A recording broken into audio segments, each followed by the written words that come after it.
What is your favorite vegetable to grow from seed? For me, it's definitely my tomatoes. I know you shouldn't pick favorites, but it's definitely what I love the most to grow in terms of vegetables.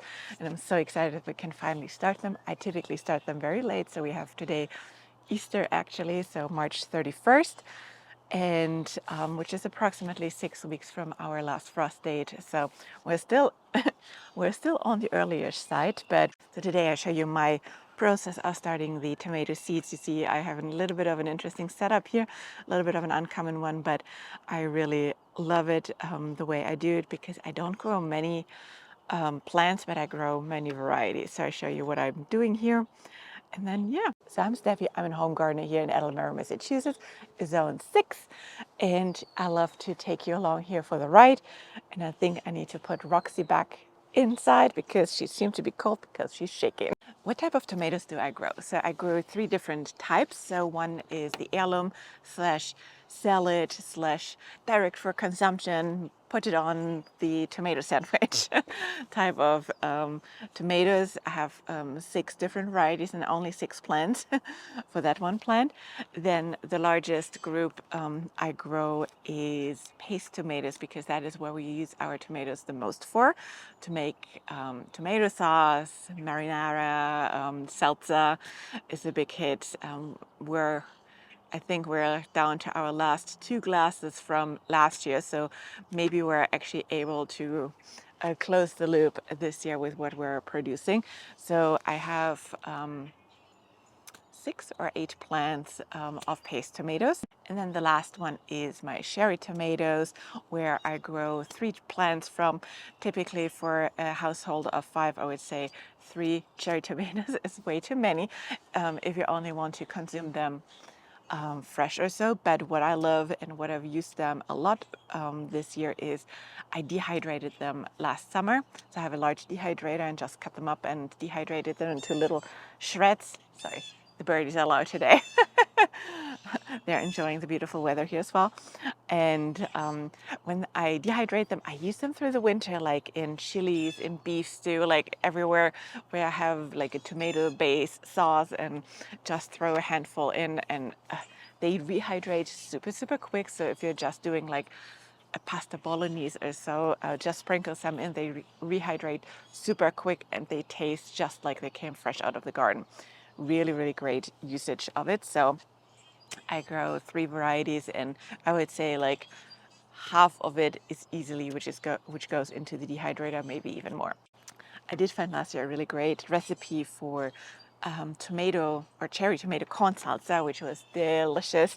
So maybe I won't dehydrate so many this year and they go either to salsa because we love both over here in our household. So no matter what, they will be eaten one way or the other.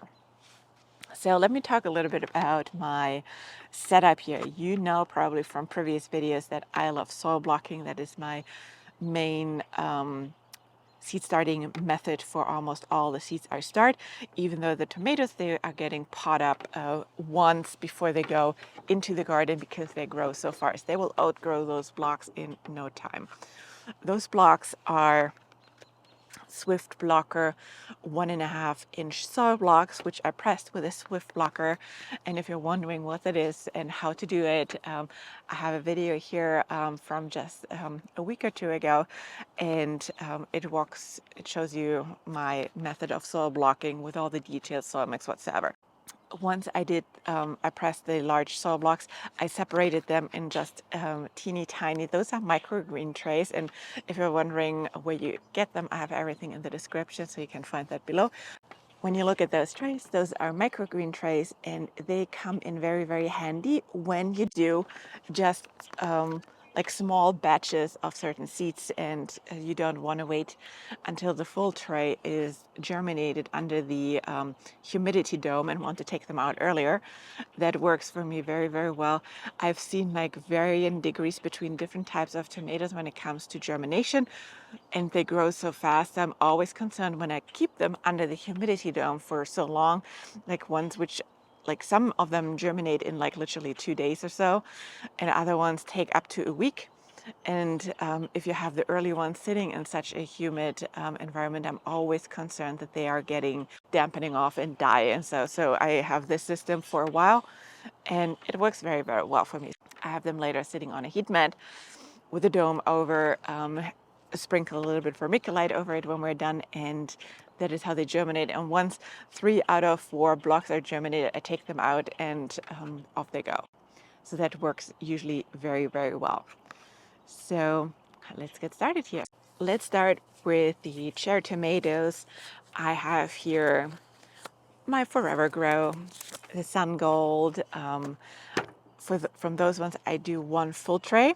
From every other variety, I know it might sound crazy, but as I mentioned, I only have 1 plant per variety for most of the things except for the aromas. There I have a few more, but I literally grow in each tray 2 different varieties, like literally just 2 plants each. I know it sounds weird and crazy, but I have in total only 18 plants, 18 tomato plants, and just have like a couple which I plant for a couple of friends, or grow for a couple of friends. But otherwise, I always find it heartbreaking when I have like a slew of seedlings and I can't find a home for them, or I have to like compost them afterwards. So I really try to be very, very efficient.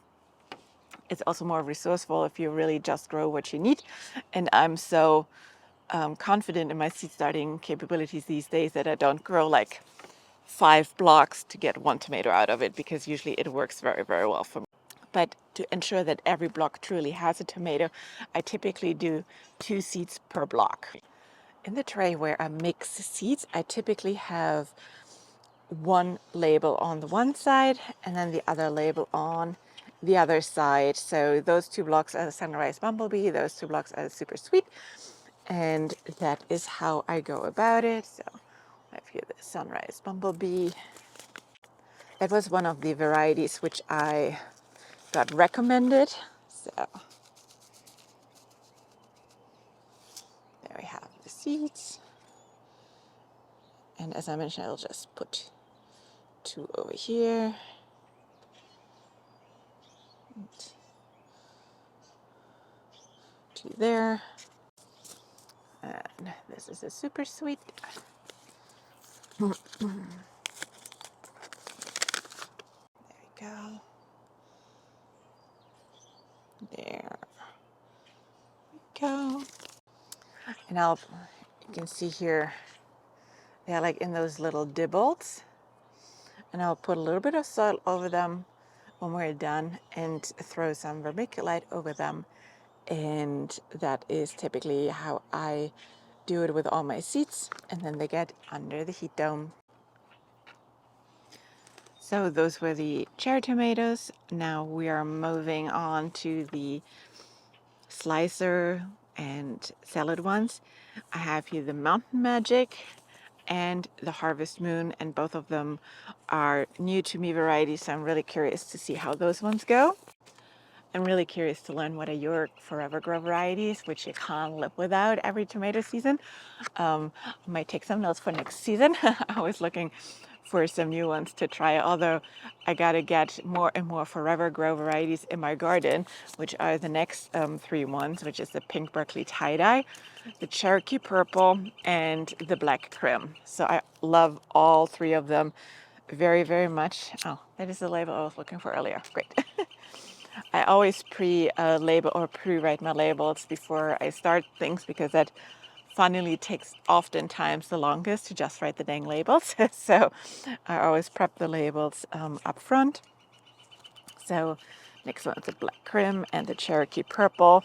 And those are just like, those are the ones which are for me, they embody the true tomato taste. Like when I have a sandwich with a tomato, with a good heirloom tomato like a Cherokee Purple or Black Crim, that is what means summer to me.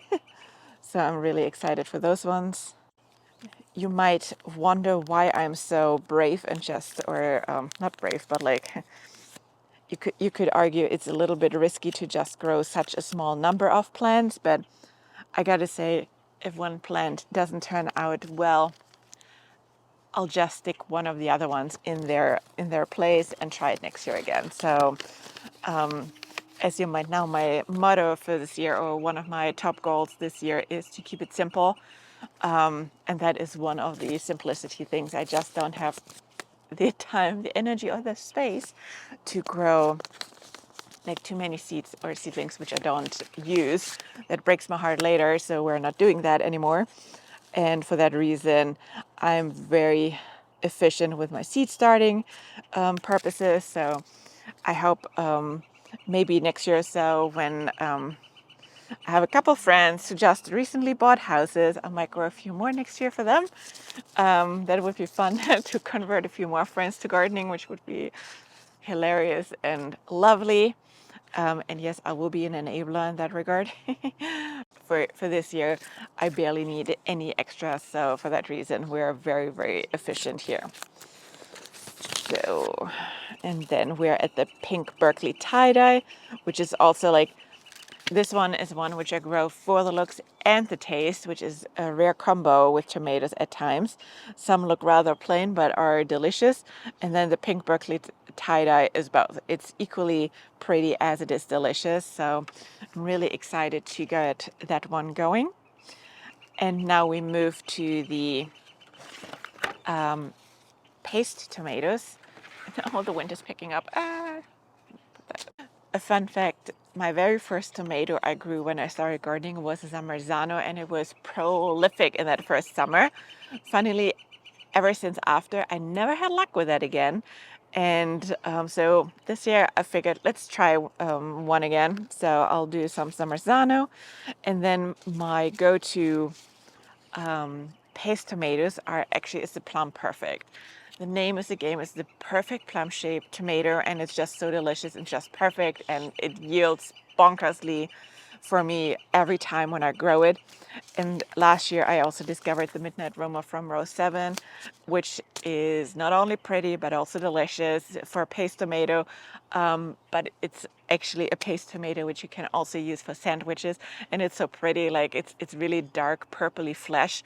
When it goes into a salad or into a caprese, it's stunning, and it actually stands out nicely. So I do the Plum Perfect, a full tray, because I have a few more of plants I grow there. The Midnight Roma, same thing. And then the Plum Regal gets one, too. And the Zammarzano just gets two. That should be fine. And then we have them all full. Yeah. And I do have a few overflow spots here in my grow bag garden, or the driveway grow bag garden, where I haven't planted anything yet. So whatever plants I can't get rid of for whatever reason, because they're so pretty or so prolific already as seedlings, they typically go into my overflow slot there. So we'll see. But yeah, I'm so excited to get my tomatoes going. Typically I harvest my first cherry tomato right after 4th of July or so. So it's really not far out. And for the paste tomatoes and like the more meaty ones, they typically take until August, but then that is when they are rocking and rolling, and that's when the kitchen starts to fill up quickly with tomatoes and it turns into like a farm stand. But I love it. I'm here for it. Last year I had a week off in August, which I actually might repeat again, where I was canning a full week, and that was actually really nice. So we might do that again. It's always like the effort of setting up the canning setup, but from the moment you have it actually up, I always feel like then it's easy to just keep rolling, especially for something easy like tomato sauce. So we'll see. We'll see. Although going away somewhere in the summer for a week or so would be nice too. I haven't done that in a while, but I'm going to bring them inside and downstairs and finish them up. That is also where I started the tray, so they get a little bit of a dibble of soil on top of the seeds to just close them up. Some vermiculite, and then they're in the grow station. And yeah, we'll probably have some seedlings next week already. So I hope this video was interesting. It's a little bit shorter one here. You might heard it in my voice. I'm not feeling the greatest, and I should not sit outside in this cold right now, probably. But you gotta do what you gotta do. So I'll go probably inside, get a hot chocolate or something like that. And yeah, let me know if you have any questions or any comments. Otherwise, subscribe and watch another video. Thank you.